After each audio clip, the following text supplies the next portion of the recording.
Hi, this is Deepal Parekh with Robert and the one and only Dr. Paul Wagner.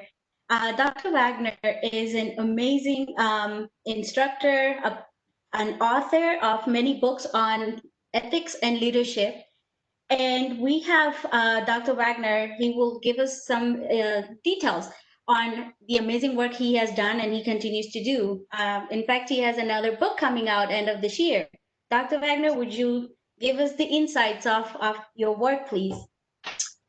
I guess there's a couple of places to start. One, academically, I've published over 120 articles, and as you mentioned, in December, I'll be publishing my ninth book. I've been the executive secretary of the Philosophy of Education Society. I've been on the ethics board of the 40,000 member American Association of Public Administrators. And I've been involved in a number of other national organizations. Since we're going to be talking about the idea of ethics and leadership, I might step back a moment and say, going back to even in college, I was class president, vice president of the fraternity council, and vice president of student council. I got to watch a lot about leadership from college days on. Graduate school, I got involved in local politics and was the vice chair of the Human Rights Commission in Columbia, Missouri. And so I've been actively involved in leadership, including consulting with corporations on strategic planning, which inevitably would lead to discussions of leadership as well. In this particular book, which you all have so kindly invited me to talk about, the title of it is Ethical Decision Making in School Administration. So to begin, it'd be worthwhile to say a few things about leadership. I try to avoid all the mumbo jumbo that I think gets in the way of people understanding leadership.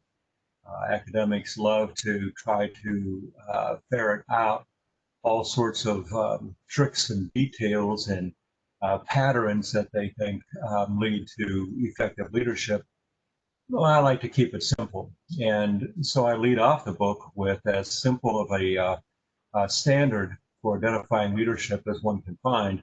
And that comes from General and then President Dwight Eisenhower, who once said that leadership, a leader, is simply someone that others will follow.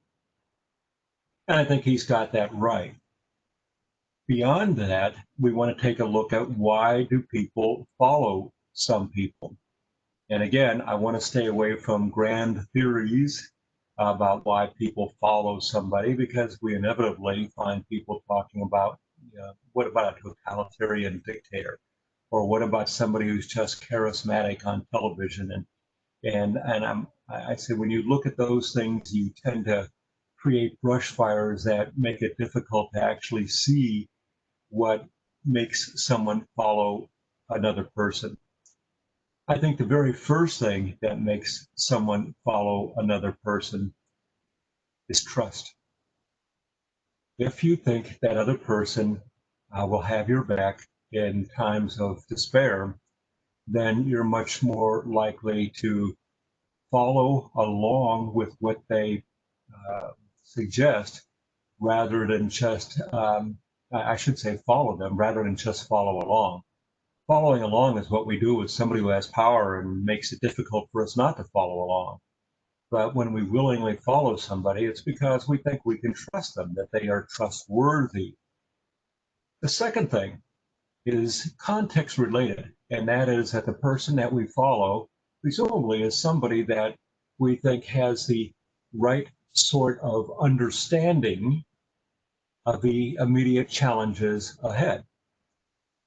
I had a ranch for 20 years out in the country, and I don't think any of my neighbors ever graduated from college. One of them I know only went as far as sixth grade. He moved to Texas from someplace in Missouri. This guy knew everything about the forest and about the country. My ranch had a lot of forest on it.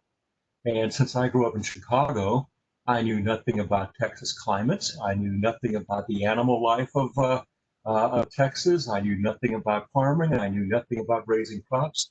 I knew nothing about fixing my own tractor. I just knew nothing. But if I needed help, I could follow his lead to get a whole lot of things done. Now, if he wants to know how to get around in a library, I could be some pretty good assistance to him.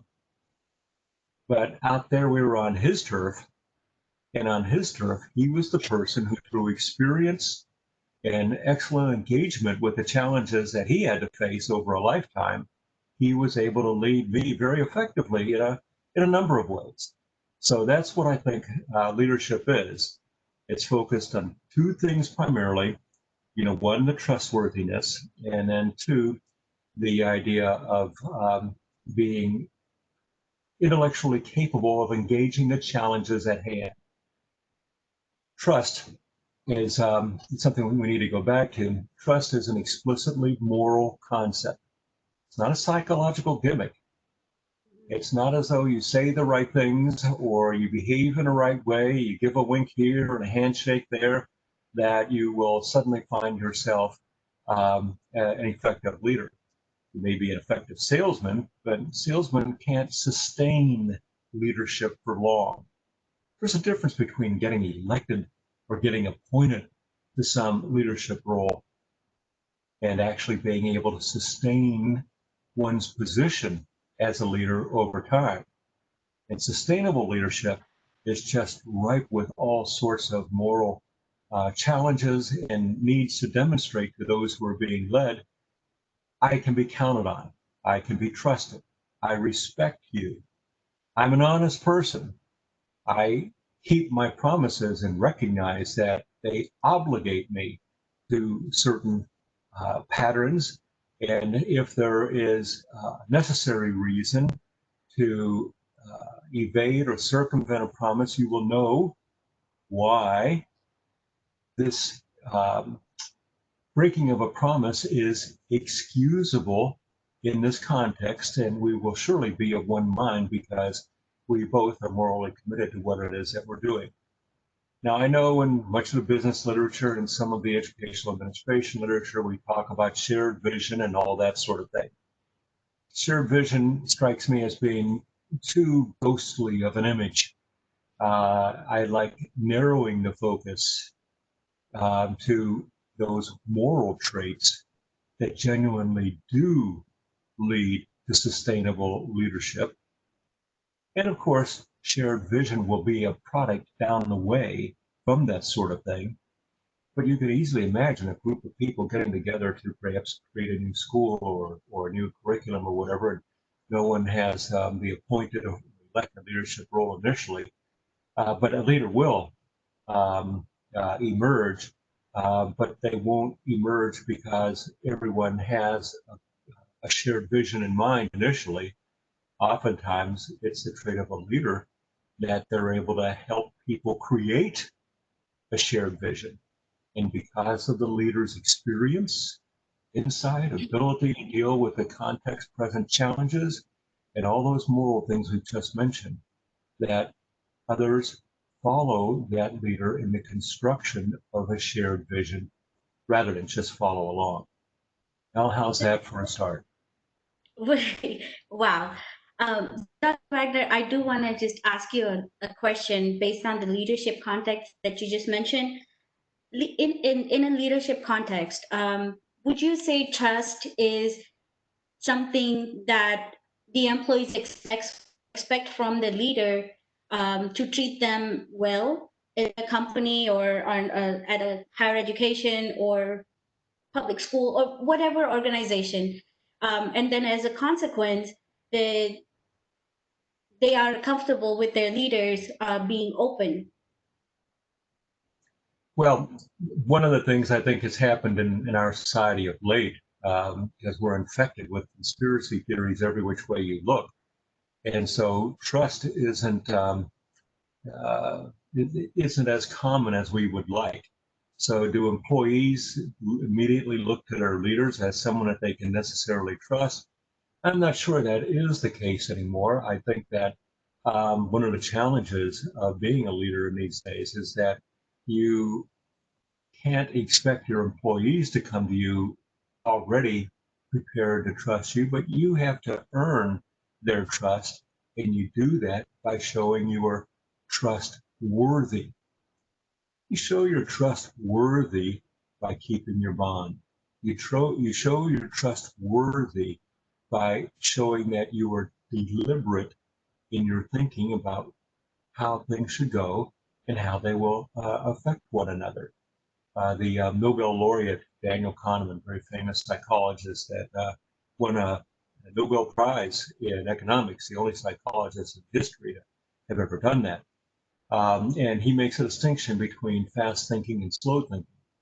Now, we're all relatively good at fast thinking. If we weren't, we would have been hit by a bus or mowed down by a train or some kind of ridiculous calamity.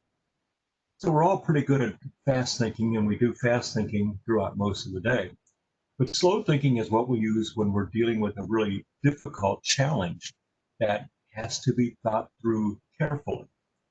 A leader who recklessly responds to a challenge, utilizing whatever fast thinking he or she has gotten accustomed to, is going to lead their people down a bad path more often than not. And so people, if they're going to have trust in a leader, they want to see when there's a heavy challenge ahead, that this is a leader who can knit their eyebrows and rub their hands together and slow think their way through the challenge and explain how they can bring everyone together so that we will make our way through this together. One of the most, probably the most powerful moment in human history that set us apart from other herd animals in evolution. As every herd animal has to cooperate. But humans not only cooperated as they moved from the jungles on out to the savanna of the African terrain, they had to cooperate to take down animals that were much bigger and faster and stronger than they were. But what amplified our ability to cooperate beyond any other animal ever was the creation of the promise. Because in making a promise, one person obligates themselves voluntarily to someone else, and that person then has a claim, a moral claim, on the expectation that that person will follow through. A lot of us don't recognize that every one of our societies, wherever you live around the world, the society, the whole concept of society or culture or community hangs together only because there is a network of promising that makes that possible. The currencies that you use to purchase things and to engage in commercial exchange are nothing but a network of promises. You take out a piece of paper, and you might call it a greenback, and you're able to use it to purchase something you really need, like a bit of food. You don't really need a bit of paper, except in our community, the network of promising makes that wrinkly piece of paper something that can be exchanged for a real good, like a bit of food, with another person that can then use that bit of paper to purchase something else they want. In our electronic age, not only does the network of promises extend to paper processing and metal chips that allow us to purchase things, but now we see that we use plastic money quite a bit. And you take a plastic card out of your wallet and you tap it on a machine or you stick it into a machine and you walk away. You may purchase a car that way if you're credit Dr. Wagner, enough. even the phone now, you just scan your phone and it's done. That's right. And all that's happened has been some electrical flashes, some information, meaning binary digits have crossed paths in a certain way, and you have money in your account or you don't, or something from your account has changed something in somebody else's account. All of that happens for one single reason, and that is that the network of promising works. The electronics behind it all just gives us a vehicle for carrying out what critically makes us different from every other herd animal on the face of the earth, we can create and sustain promises. The mathematical biologist at Harvard, Martin Nowak, and Carl Sigman at the University of Vienna have often worked together. But one of the things that they've shown again and again, the more that you find communities cooperating and working together, the more resilient those communities might be in the face of famine, COVID-19, economic downturns. But the communities that fall apart are communities that have too many defectors. What is a defector? A defector is somebody who isn't motivated particularly by any interest in cooperating with others. That network of promising to them is only something that must be hurdled in order to get what they want themselves. They are driven by self-interest above any and all other concerns, and so nobody can trust them really. And if we fall into a position where we must follow along with them, we never trust them, and they never really have their followers back. But in such situations, what you find happening is that the organization or the community is gradually being fragmented. And as Martin Nowak would say, when communities are fragmented by the corruption of sufficient numbers of defectors, especially they eventually they'll fall apart, they'll go extinct in evolutionary terms. Some of the fragments, if they find that they're made up of mostly cooperators and not defectors, they may be able to re-emerge as another new, robust community. But the original community that's fractured by too many defectors taking advantage of the goodwill of others can never be restored. And Nowak and Sigmund would both point out that they've got computer models that show that this happens with bacteria and moles. Moles as living underground. Eusocial insects, bees, wasps, and so on, and certainly all of our primate cousins. It's ubiquitous throughout the animal world that herd animals survive largely to the extent that they're able to cooperate with one another. Wow. One of the things that happens too that it kind of underscores this, with a lot of other animals, when the herd gets too big, which gives us pause to think about ourselves, but when the herd gets too big, the herd will split. It's as though there's this instinct that says we can't handle too big of a group with our cooperative resources. And so in the case of a pride of lions, there's only one lion that's in, male lion that's in charge. And if his power is taken away from him, he's driven away from the pride of lions, and the new lion takes over. In the case of chimpanzees or gorillas, if the community gets too big, too many people want to be chief, too many people want to be boss, too many people want to be the silverback gorilla in the group, then there will be conflict. What happens every time? The group will fragment. And so either individuals are lost, or perhaps even a whole group of chimpanzees, for example, may run off with one other or a few other silverbacks, depleting the cumbersome size of the original group that they had all been a part of for a while. So it may be that different animals recognize there are limits to cognitively sustain that network of cooperation because they have no promising. That network of cooperation. Humans, on the other hand, we're able to amplify our network of cooperation. Why? Because of the invention of promising that allows us to live together in communities that are massively larger than other cooperating mammals, certainly. In a school, one of the nifty things that schools do is when they have, and it isn't just a propaganda when they put little signs up in the hallways telling kids to respect one another, to be trustworthy, and so on. those are good messages to continuously surround the students with so that they start thinking in terms of we rather than I. We're all born with an instinct to be self-interested, but we're also all born with an instinct to be cooperative. And psychologists such as Paul Bloom and Alison Gottnick have done all sorts of studies indicating that children, a few weeks old, months old, will clearly show an effort to cooperate with others. So that's an instinctual capacity they have. Now, which capacities, self-interest or cooperation, become abilities that are realized in the growing adult? That all depends on what we do in our schools and our homes to nurture one as opposed to the other.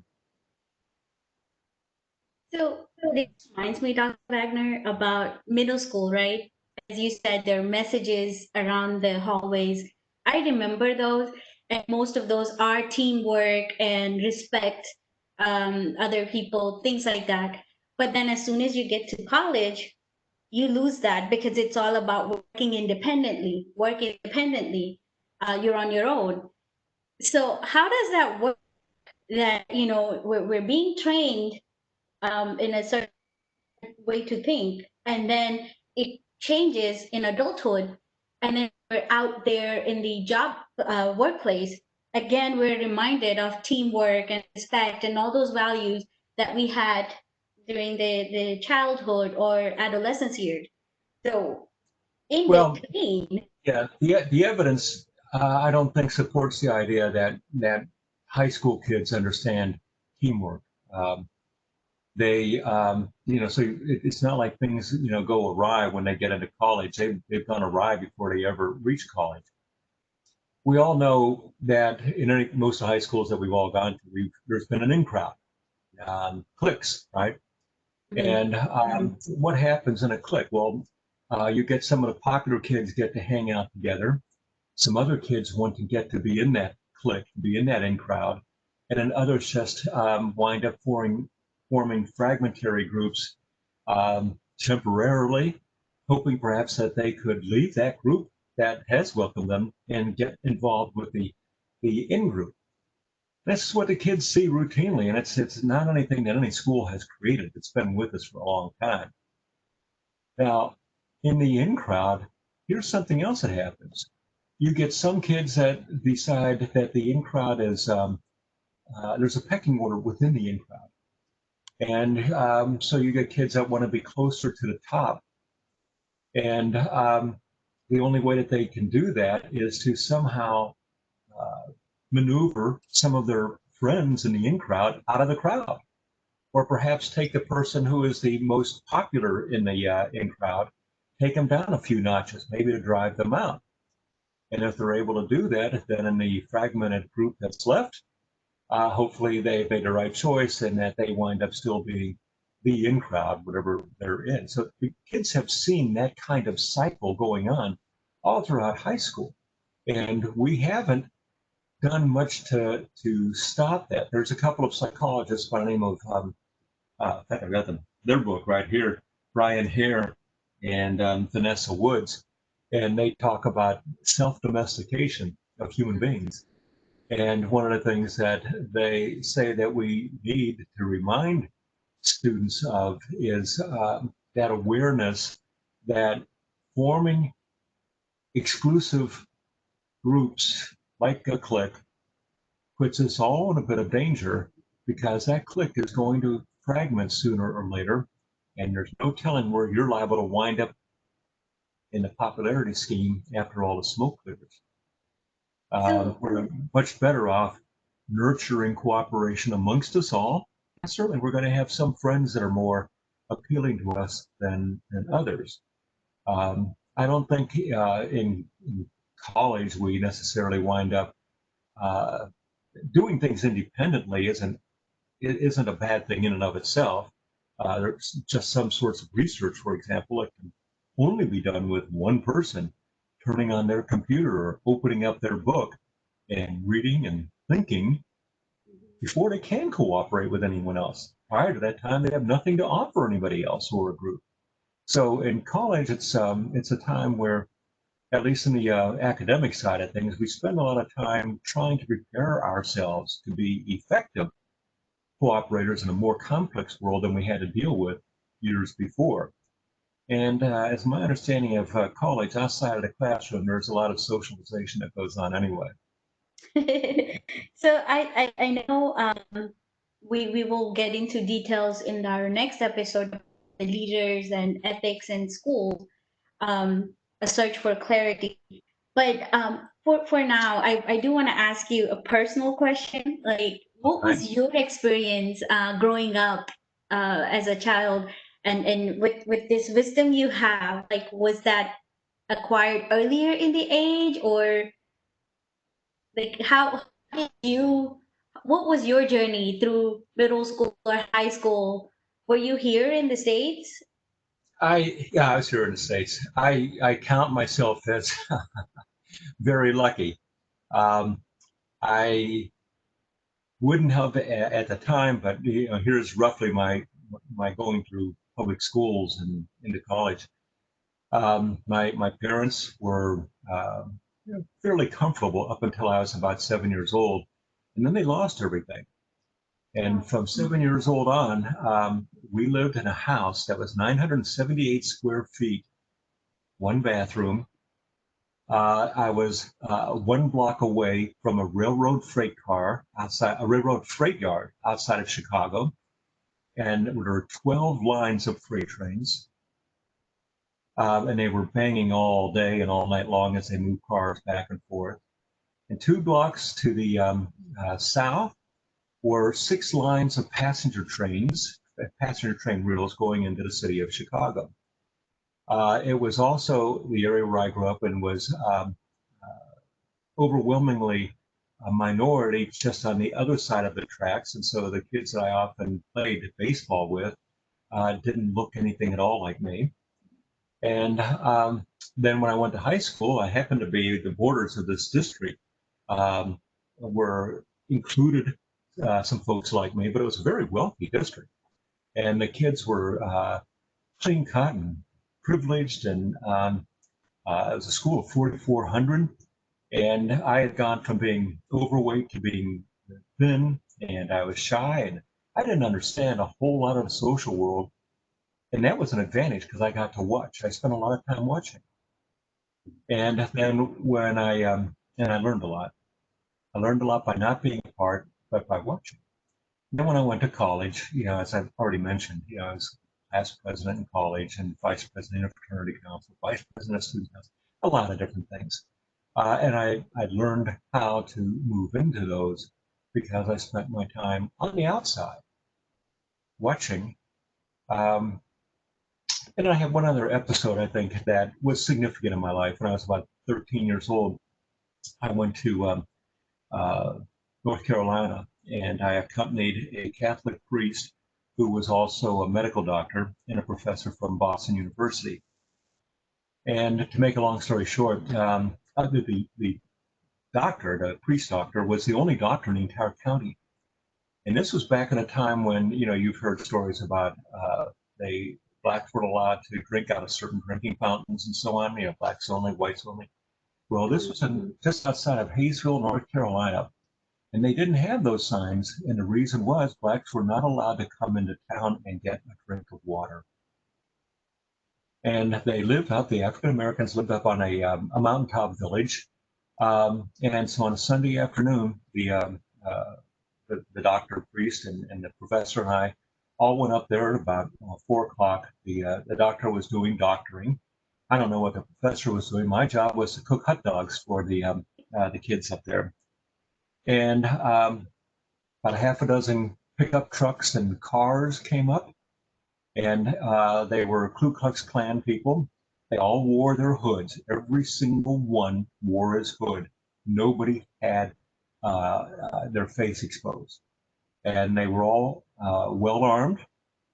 And the people that lived up on the top of the mountain, they were clearly frightened, and of course we were frightened too.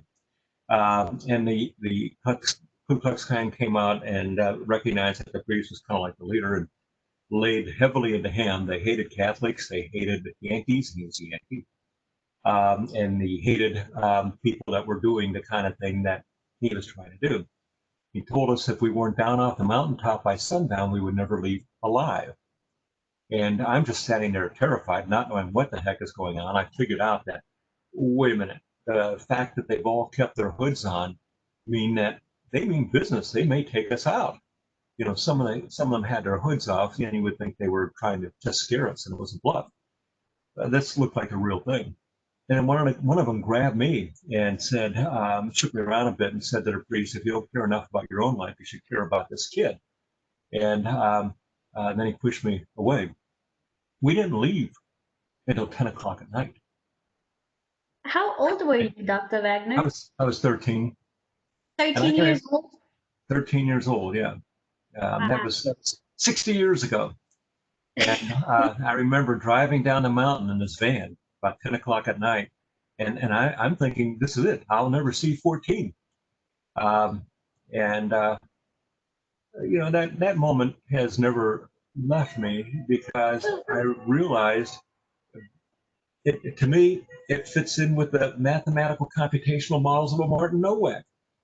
When communities operate out of self-interest, and here you had the Klan having their self-interest, and it was costly to well-being for everybody. You know, not just the African Americans at that time, or the three of us that were up there, but those African Americans were doing all sorts of jobs in the local community, and at very low pay.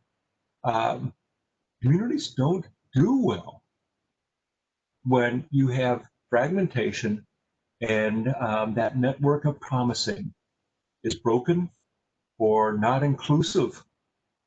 And so from that point on, particularly when I ran for different roles in college and all that, I had by that time realized, you know what, popularity doesn't matter at all because the most popular kids are the ones that get elected, and every vote counts as much as every other vote.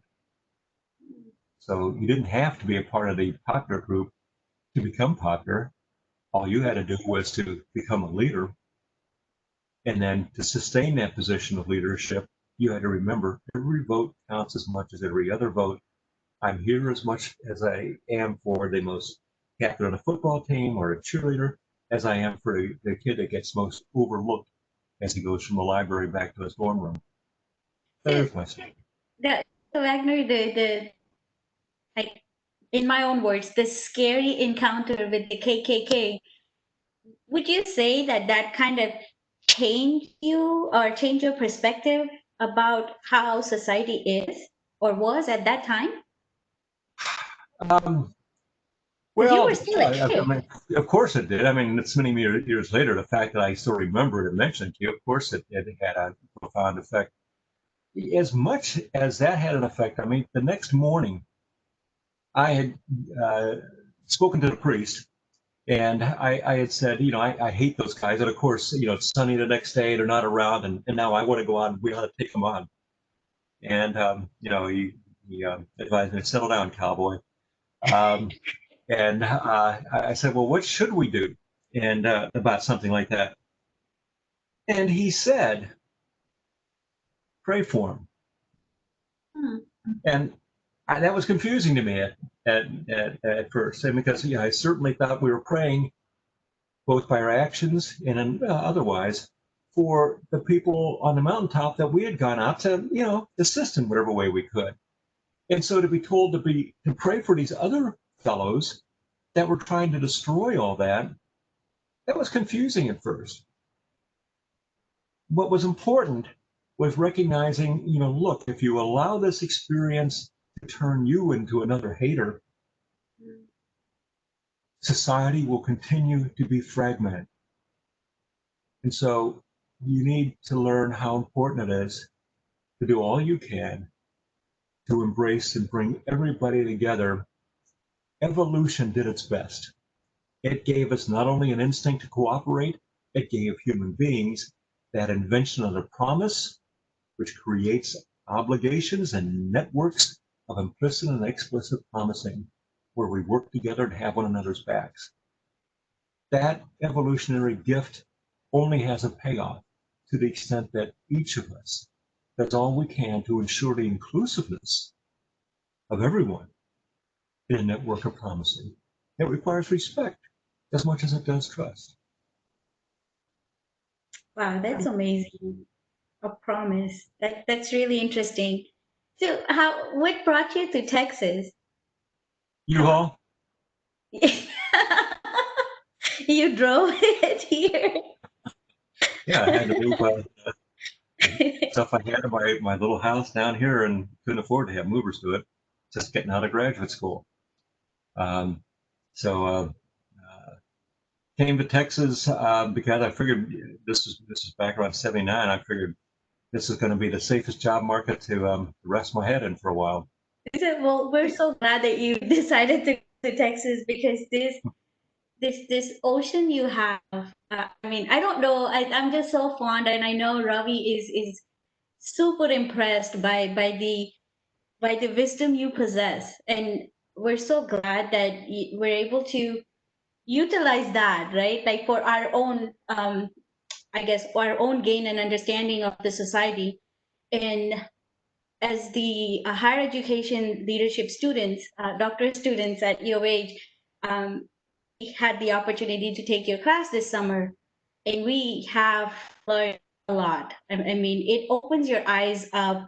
The way you talk about, well, you break it down. You break down the ethics. We all know we have morals and we should be doing this, we should be doing that. But how many people really do it, right? Like how many people do really follow those things, especially the people who are in leadership role? Because once, I mean, usually, once they get that title, that moral architect that you talked about in one of our classes, and I'm sure we will talk about it in details in another episode. But that moral architect, I mean, only if that could be taught to a lot of the leaders, not just in education, but outside of education as well, in corporate world. I mean, I think if leaders had a good understanding of the moral architect of their company or the organization, it would really open their eyes up, and they would be literally leaders than not just somebody holding that title. I mean, they would really be willing to engage to their employees One of and build the trust, right? yeah, one of the great threats to sustainable leadership. Remember the difference between sustainable leadership and just getting the leadership role. One of the great threats to sustainable leadership is that the leader allows themselves to lapse into the role of boss. A boss manages people through the utilization of power. That's not leadership. And what leaders need to do, I advise anybody, and I've taught management theory in a school of business before, and I would start off the class each night with 10 minutes of practical advice. I would tell everybody, no matter how high up you get in any organization, you ought to always be involved in some kind of charitable or nonprofit activity outside of work. And one of the reasons for that is when you're on a committee, are you still the kind of person that the members of that committee tend to turn to chair the committee, to show leadership? Because if in those cases where nobody has to kowtow to you, that they no longer pick you as the chair, they no longer pick you as the leader. That should be a red flag to you that you're losing your leadership skills and relying too much on boss. And so when you're outside of the workplace, people aren't seeing you as a leader anymore. So in that charitable organization that starts happening, you need to work again and figure out how do I become a leader again, and that will rejuvenate your role at work as well. Wow. Thank you so much, Dr. Wagner. I know we said we would end like in 30 minutes, but obviously it's more than that. But thank you so much. And we will definitely continue um, next time for the next topic or prompt about the leaders and ethics in schools. Thank you so much. Thank you for your kind attention.